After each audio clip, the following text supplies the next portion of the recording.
Today's noisy digital-first world is a challenging one for business owners. How do you get more people to know you, trust you, and to respect your brand? How do you stay front of mind with your target audience, as well as talked about in a positive way in the marketplace? The answer is public relations, but not as you know it.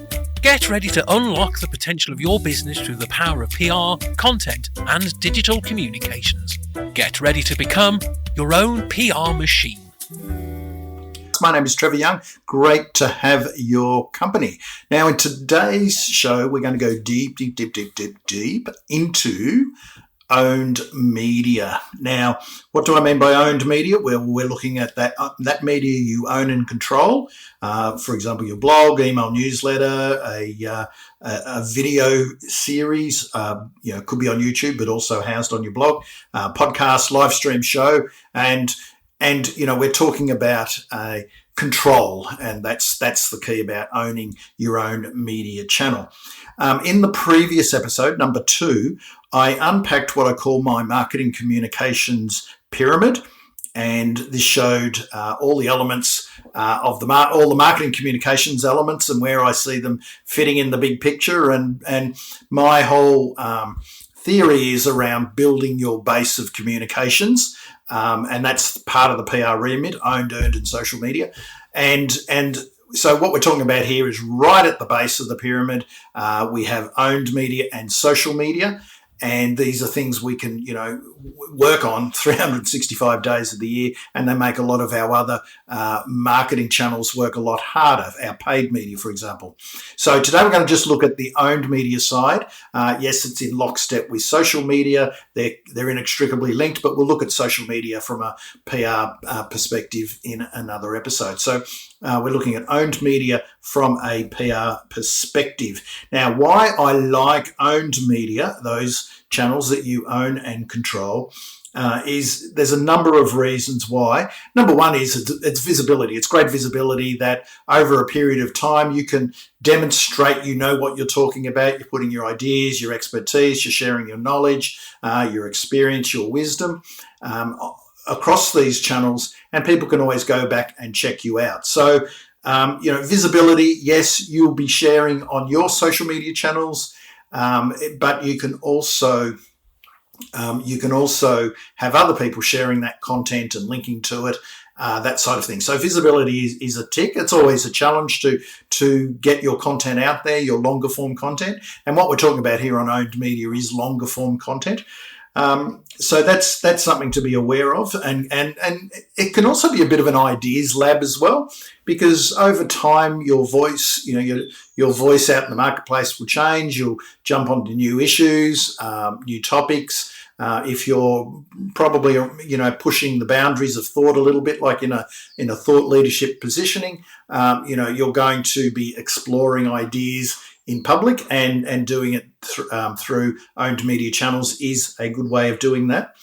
The other good thing with owned media and long form content generally is that you can repurpose it. So yes, we can just say, here's my latest article and bang it out. Or here's my latest podcast episode and share that on social channels, and hopefully other people like it and share it too. But really what we need to be doing is breaking that podcast episode down, for example, or breaking that video down into a sub 60 second or a 30 second video that we can then share across social channels as well. So long form content can be repurposed beautifully, and there, think of those as the digital breadcrumbs that lead people back to your main channels. And control, I think, is really something we really need to consider.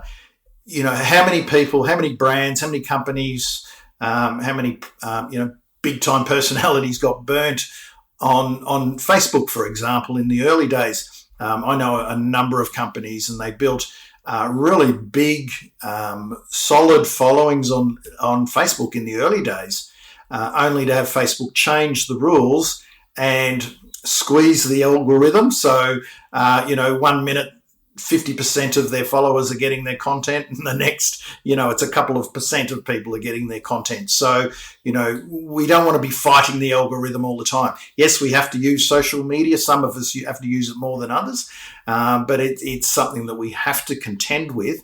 But you don't want, as a lot of the digital gurus will say, don't build your house on rented land. And rented land in this instance is Facebook and Twitter. We've seen how Twitter's changed the rules, and LinkedIn's changing their algorithm all the time. So we don't want to be beholden to the social channels, is what I'm trying to say. And if we own and control our own channels, well, that gives us a great sense of confidence and purpose moving forward. So, if you've got an email newsletter and you're building that email list over a good period of years, and you're developing, this sense of connection with your readers, with your email subscribers, and you're growing that, you own that list. So no one can, Mark Zuckerberg can't take that away from you. So control is good. And one other point that I make often, and a lot of people don't in the content marketing world, is validation. Your content that stands there, your blog, your podcast, your videos, your newsletter, it all serves as a point of validation for your readers, listeners, and who might be journalists. They might be other podcasters looking for people to interview. They might be prospective clients and customers. But you know what it's like today. We're going to check someone out. We might get referred. People might hear about our business through word of mouth. Someone may have recommended us, but people are going to check you out. They're going to go to your website. They're going to go to your blog. They'll go to your social channels as well. And what will they find? Will they subscribe to your podcast? Will they subscribe to your newsletter? And just check you out for a little while to make sure that you are the person for them who can help them with their problem or their issue, and you could, be of use to them, particularly in B2B, more so than anything. B2B is incredibly important in that regard. Okay, so I want to just provide you with a concept that's been percolating in my mind. And this is about I've always talked about now we can build our own media channel, and I certainly believe that. But now it's so integrated, it's kind of like we build our own media network. And let me use an analogy with the BBC, the British Broadcasting Corporation, to put across this point. Okay, so the analogy is, say you've got a blog, for example, and all your content's housed on it, and that's your go-to. That's where you want people to go to and subscribe and sign up, and you've got your blog. That's your BBC One. Now, BBC One is the flagship for BBC, but as particularly if you live in the United Kingdom, you'll know that there's a lot of BBC channels. And so there's also BBC Two, there's also BBC Three, and then there are other even more niche channels, BBC Parliament, BBC News, which is news and current affairs. BBC Parliament is obviously parliamentary coverage. BBC Lifestyle. So think of it this way: BBC One, your flagship, could be your blog, and for a lot of you might only want one owned media channel. So to start with, don't try and do everything, but I do know others that once they get in and they dominate, their little owned media part of the world, then they extend outwards. So, it's not unheard of to start with a podcast and make that a video podcast, which then becomes a YouTube channel, putting it all on your blog, and also taking the audio and doing it as a podcast. But a lot of you might only say, look, I only want to do an email newsletter. I don't actually want to, do a blog or whatever. I just want one place where all that is housed. Well, then, that's your BBC One. But think of your blog. Probably, I'm still a big believer in a blog. Now, you can be a blogger and you can, write weekly or fortnightly articles and get them out there, and you are a writer, and we see that often. Now, bloggers are also putting out an email newsletter often. But the other point is, a blog is also can be quite a dynamic content hub where you can put your podcasts and your videos as well. Okay, so your blog is BBC One. Think of BBC Two as your podcast. Think of BBC Three as your newsletter. So that's how that would work. But then you've got BBC Parliament, which could be Twitter, BBC News, which could be LinkedIn, and BBC Lifestyle could be Instagram, for example. So when we look at when we can look at all our channels in a holistic way, it's interesting to, which is our platform really, our aggregated audience across all of those channels. It's a really interesting way to step back and look at how our channel strategy is rolling out. But at the key, there's no BBC Parliament or BBC News without the flagship. So my message is, let's get a flagship going, and then you might have some secondary owned media channels. So again, a newsletter, an email newsletter, and maybe a podcast. And then your other more specialty channels will be your social media channels. Because, let's face it, what you're putting on, if you've got an audience who's on TikTok, what you put on TikTok is going to be different than what you put on LinkedIn, for example. So a lot of those social channels might have different audiences, different content strategies. And I think that that's something we need to be aware of.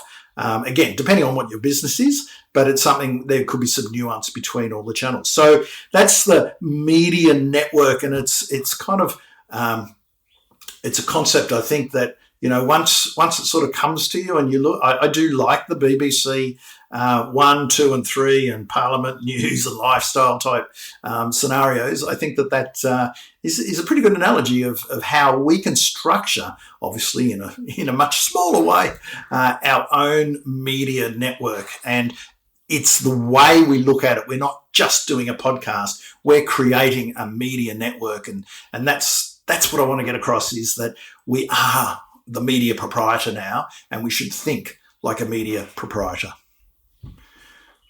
Alrighty, a couple of things that I've also looked at over the journey by way of, breaking down content. I kind of call them content groups or content mediums. We've got our own media channels. So what do we put on those own media channels? And I think that one thing that we should be looking at is, particularly for, if we're going to use YouTube, we're going to use a podcast, for example, even an email newsletter or a live stream show, we need to think episodic. I think when we do owned media well, it's in episodes. I used to call it recurring sub-branded properties, media properties, because sometimes that's how people will find you. They'll find you through your podcast. They'll find you, your podcast's got a different name, or your email newsletter's got a certain name. It might be different to your business, for example. People find that however they find it. They subscribe to that show, and that might be the doorway into your world, into your business. So think episodic shows when we're talking about owned media. And this is content that is going to follow a certain theme and is certainly published on a regular basis. If you're doing a YouTube series, then you want to really build your your YouTube channel and show, you've got to, be doing it once a week. Sometimes people are doing more than once a week, but you've got to be regular with it to build an audience. And that's what we're trying to do here. We're media proprietors. We want to build an audience. Now, again, when I say YouTube, you don't own the YouTube channel, but, all the videos you put on YouTube, you can replicate on your blog as well. So your video channel continues. But really, if you're big into video, you've got to, use YouTube where the biggest audience is. You might have, a theme series of blog posts, or it might be, a digital magazine you're creating, or a magazine like newsletter. Again, we want people to subscribe. We're building an audience. So for your own, those core owned media channels, consider them their recurring sub-branded media properties. They got their own name, they got their own audience, and we're creating episodic shows. Now, with me, I've now got 2 podcasts. So I've got this one, Become Your Own PR Machine, and I've got a long-running one on another channel. It's another channel. It's called Reputation Revolution. There's over 270 episodes. And so I have 2 shows running on a podcast, on my podcast network, as it were.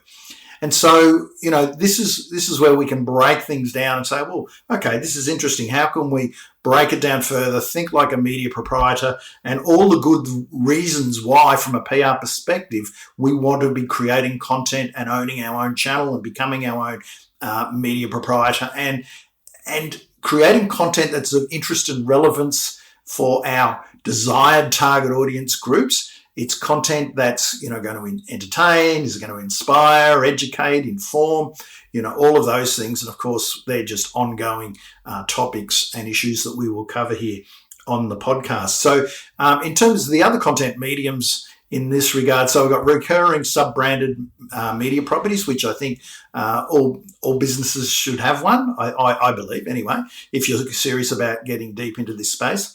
Then we have your day-to-day presence content, this is the content that fills the pipes of all your mainly your social channels. So these are more your LinkedIn micro stories and your sharing of curated links and bite-sized videos. I know we've delved.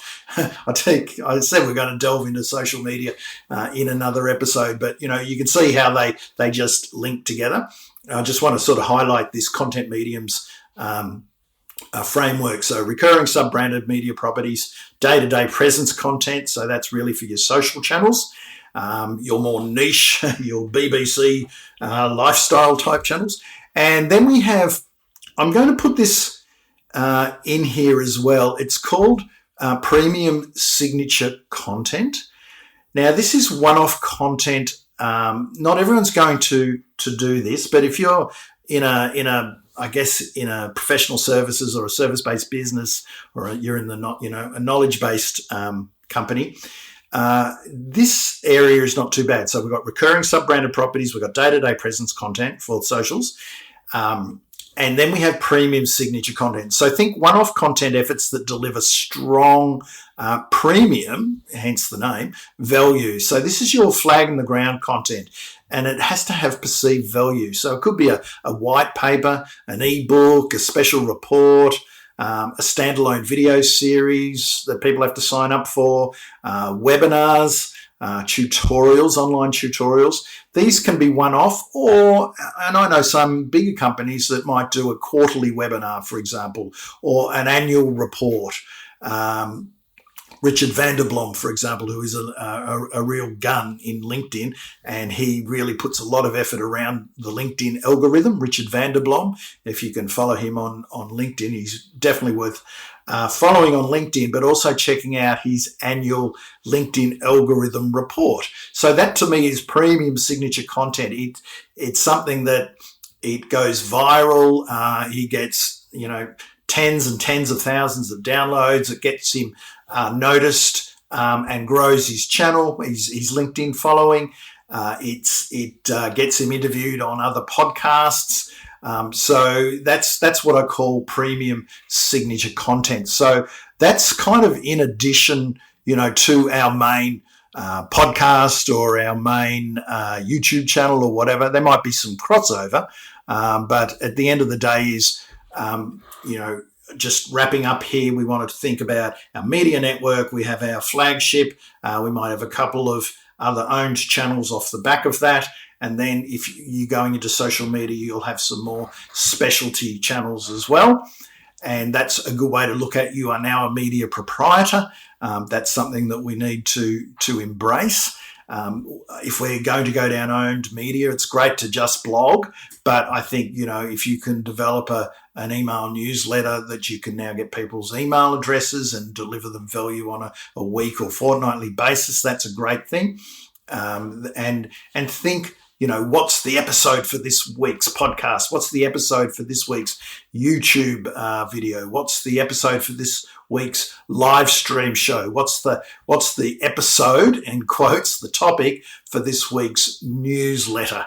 So this is how PR people think PR is all about, thinking like media, editorial exposure, whether it's in our own channels or other people's channels. And remember what I said at the start, there's a lot of, if journalists are out there looking for someone to quote, or there are other podcasters out there looking for people, really substantial and smart guests to interview on their podcasts, then they're going to check you out and they need to find you, and you need to not tell the world how great you are. You need to show it through your content. So we're wanting to build an audience and to grow our media network. Which we can refine and change over the journey, but really we're trying to look at how can we look at this strategically. So that's owned media. It sits at the base of our marketing communications pyramid. They're channels that we own and control. Your blog is potentially could be a content hub, and even if you're doing video and audio, all of that runs through your blog. That's your BBC One. You're probably wanting to run a newsletter, and that could be the newsletter could be articles from your blog, plus maybe some curated links and a little personal story.